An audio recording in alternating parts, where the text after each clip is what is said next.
வணக்கம் விவசாய தோழர்களே. என் பேர் தாமோதரன் அக்ரி.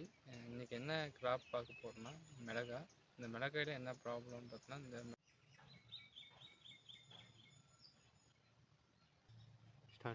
இது பார்த்தோன்னா மிளகாயில் பார்த்தோன்னா இதில் சாம்பல் நோய் வந்து அதிகமாக வந்திருக்கு. இது என்ன காரணம்னு பார்த்தோம்னா அதிக அளவு தண்ணி விடுறதும் ஒரே டைமில் நீர் பாசனம் வந்து அதிகமாக விட்டுறதுனாலையும் ஈரப்பதம் அதிகமாக இருக்கிறதுனால இந்த சாம்பல் நோய் ஏற்படுது. இந்த சாம்பல் நோய் ஏற்பட காரணமானது வந்து பார்த்தோம்னா அந்த இலையோட மேற்பகுதி வந்து வெண்மையாக பூஞ்சானம் பிடிச்ச மாதிரி இருக்கும். இந்த பூஞ்சானத்தினால என்ன ஆகும்னா இலையை வந்து மஞ்சள் நிறமாக மாறும். இந்த மஞ்சள் நிறமாக ஆகும்போது ஒளிச்சேர்க்கை நடைபெறாததுனால பார்த்தா பூக்கள் வந்து தழைச்சி பூ வந்து ட்ராப் ஆகும். அதெல்லாம் பார்த்தோம்னா காய் வந்து குவாலிட்டி வராது, பிக்கிங் குவாலிட்டி குறைஞ்சிரும். இது வந்து